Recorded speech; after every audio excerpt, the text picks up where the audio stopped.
Assalamualaikum warahmatullahi wabarakatuh. Halo teman-teman, gimana kabarnya hari ini? Mudah-mudahan teman-teman selalu dalam keadaan sehat, selalu dalam lindungan Allah, dan yang terpenting teman-teman tetap semangat. Oh ya teman-teman, sekarang kita masuk di tema 3F, subtema 2. Subtema 2 ini tentang perubahan energi. Jangan lupa sebelum belajar kita baca doa dulu ya. Setelah baca doa, ingat sebelum masuk materi apa yang harus kita lakukan? Ya, benar, melihat tujuan pembelajaran. Sebelum masuk materi kali ini, kita cek dulu tujuan pembelajaran kita kali ini apa saja. Check this out. Tujuan pembelajaran kita kali ini ada 4 poin loh teman-teman. Poin yang pertama, teman-teman dapat menentukan perubahan energi dalam kehidupan sehari-hari. Poin yang kedua, teman-teman dapat menentukan hak dan kewajiban dalam pemanfaatan energi listrik. Poin yang ketiga, teman-teman dapat menyelesaikan soal mengenai penjumlahan waktu. Poin yang keempat, teman-teman dapat menentukan rentang waktu suatu kegiatan yang berlangsung.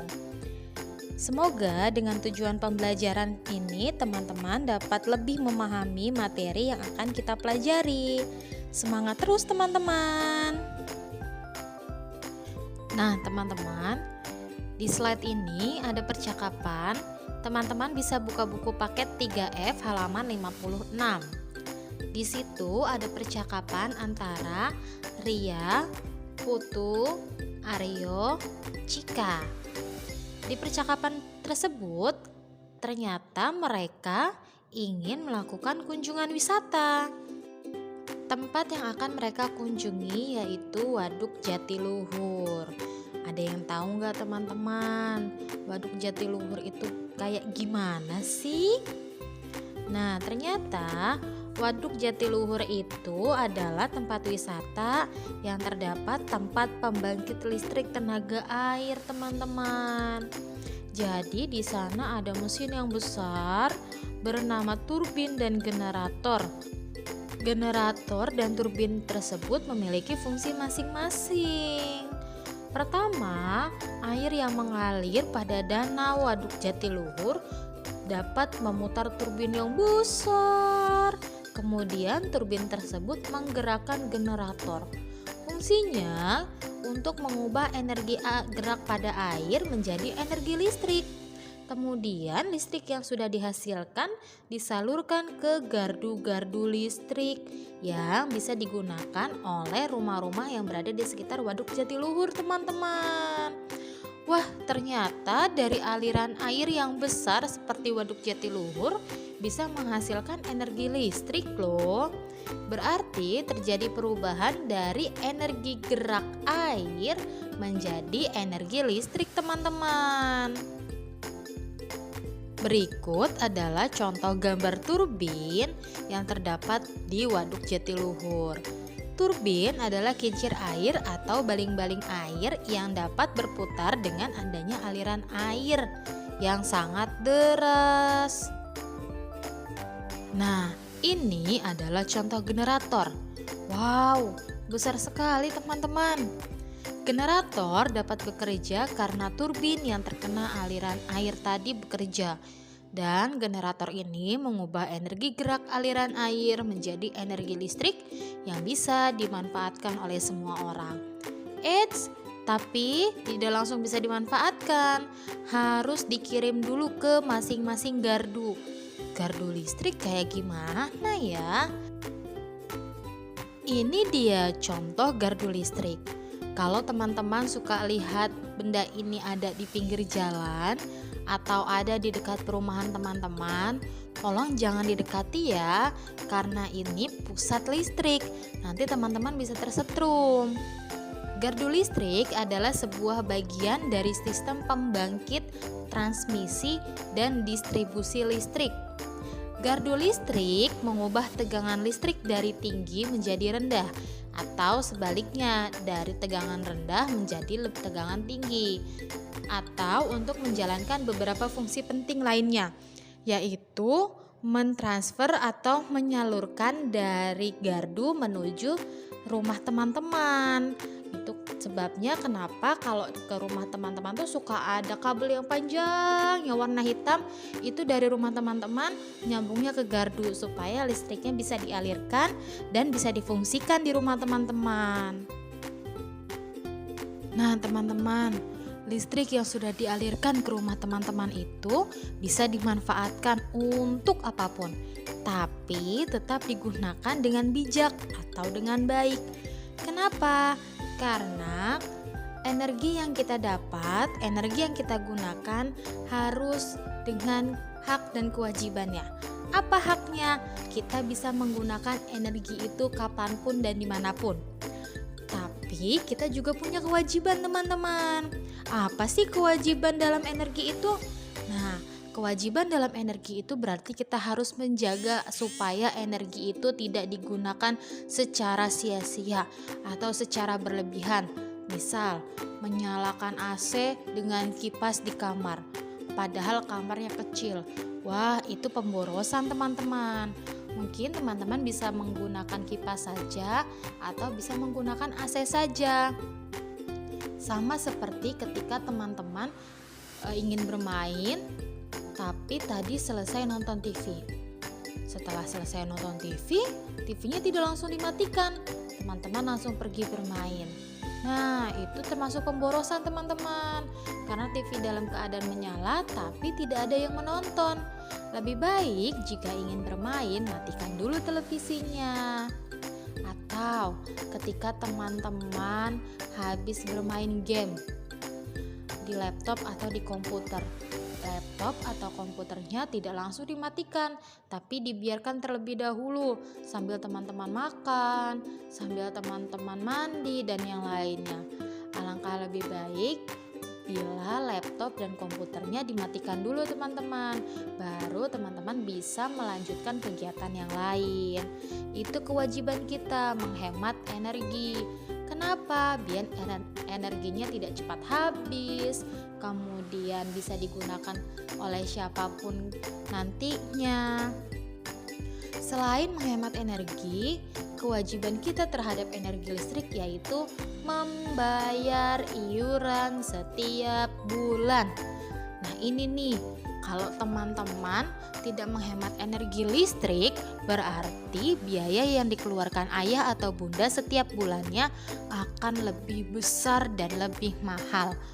Misal, teman-teman nyetel TV kemudian sambil menyetel radio, kan samaan tuh, barengan. Gimana kalau nyetelnya salah satu, TV dulu atau radio dulu?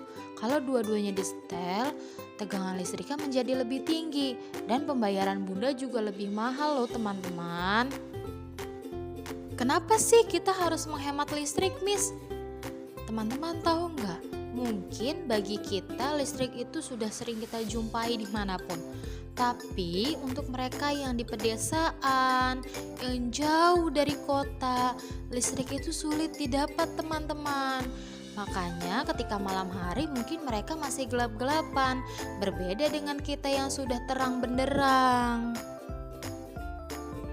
Kalau dalam satu hari ada 24 jam, kemudian dalam satu bulan ada 30 hari, bayangin deh kalau teman-teman memboroskan energi listrik, berapa biaya yang harus dikeluarkan sama ayah bunda?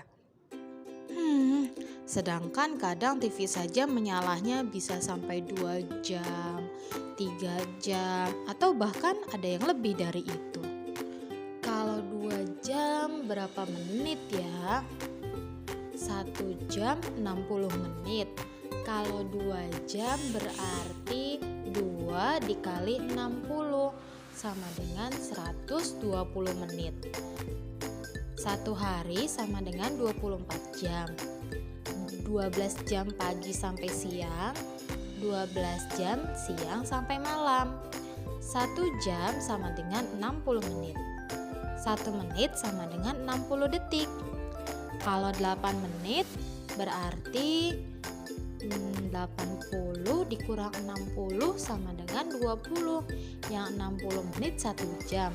Berarti 1 jam 20 menit. Kalau 130 menit sama dengan 130 itu kalau 2 jam 120, berarti sisanya 10 menit. Berarti 130 menit sama dengan 2 jam 10 menit. Sekarang Miss Tita punya contoh soal. Ibu menyetrika selama 140 menit. Jika ibu mulai pukul 8 tepat, maka pada pukul berapa ibu selesai? Dan ibu menyetrika berapa lama? Jawabnya 140 menit ditambah 8 tepat. 140 menit itu kita uraikan terlebih dahulu. 120 menit ditambah 20 menit. Karena 120 menit itu 2 jam. Kita pakai jam yang tepat. Berarti 120 menit ditambah 20 menit tanda kurung ditambah 8 tepat. 120 menit itu sama dengan 2 jam. Yang 20 menitnya kita turunkan. Berarti 2 jam ditambah 20 menit ditambah pukul 8. Kemudian kita kerjakan lagi yang 2 jam ditambah 20 menit. 2 jam 20 menit itu berarti 02.20 atau 02.20 ditambah 08.00 karena tadi mulainya jam 8 tepat. Kita jumlahkan ya. 02.20 ditambah 08.00 berarti menghasilkan pukul 10.20. Berarti jam 10 lewat 20 menit. Ibu selesai menyetrika pada pukul 10 lewat 20 menit. Dan ibu menyetrika selama 2 jam 20 menit. Karena tadi dimulai dari jam 8 dan selesai di jam 10.20, maka waktu yang dibutuhkan adalah 2 jam 20 menit. 40 menit dimulai dari pukul 18.40, maka berakhir di pukul berapa ya? 18.40 berarti jam 18 lewat 40 menit. Kita mulai hitung ya. 18.40 kita tambahkan dengan 40 menit.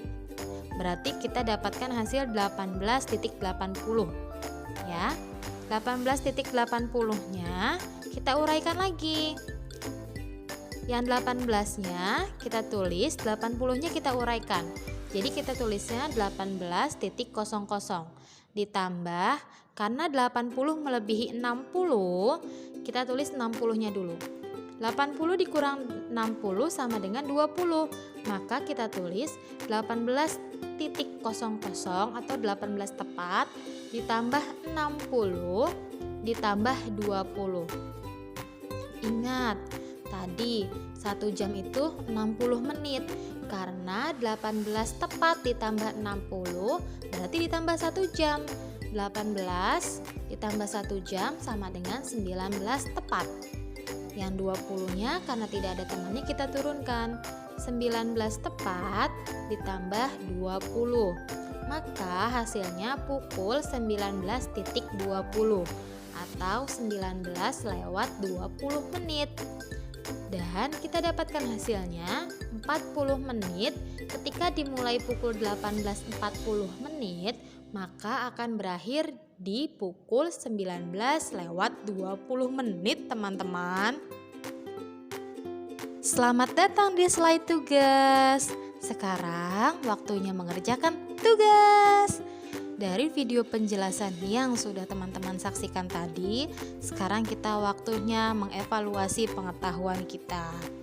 Tugasnya yang pertama, teman-teman tuliskan 2 hak dan 2 kewajiban kita terhadap energi. Kalau ada hak berarti ada kewajiban dong. Apa saja sih yang harus kita dapatkan dan yang harus kita lakukan terhadap energi itu? Tuliskan masing-masing 2 ya. Kemudian yang kedua, tuliskan 3 perubahan pada energi listrik dan 3 perubahan pada energi kimia. Nah, benda-benda yang menggunakan energi listrik itu bisa berubah menjadi energi apa? Apakah energi gerak, energi panas, dan energi yang lainnya. Tolong dituliskan perubahan energinya beserta bendanya ya teman-teman. Dan untuk yang energi kimia, apa teman-teman masih ingat apa saja contoh energi kimia? Ya, seperti makanan, aki, batu baterai, itu termasuk energi kimia. Benda-benda yang menggunakan aki dan batu baterai itu bisa berubah menjadi energi apa? Sama seperti energi listrik. Tuliskan perubahan energinya beserta bendanya ya teman-teman. Untuk yang ketiga, teman-teman mengerjakan buku paket 3F subtema 2 halaman 71 loh. Itu ada soal, hanya 4 soal. Kerjakan bagian ayo berlatih nomor 1 sampai 4. Kalau ada yang mau ditanyakan, tanyakan langsung ke Miss ya. Semangat teman-teman. Terima kasih teman-teman yang sudah menyaksikan video pembelajaran kita kali ini. Semoga dengan video ini teman-teman lebih memahami apa saja materi yang ada di buku atau bisa menambah wawasan teman-teman, pengetahuan teman-teman. Jika ada yang belum paham dan ingin ditanyakan, boleh silakan tanyakan langsung ke Miss ya. Kurang lebihnya mohon maaf. Wassalamualaikum warahmatullahi wabarakatuh. Semangat terus teman-teman. Jangan lupa dengan protokol kesehatannya ya. Dadah.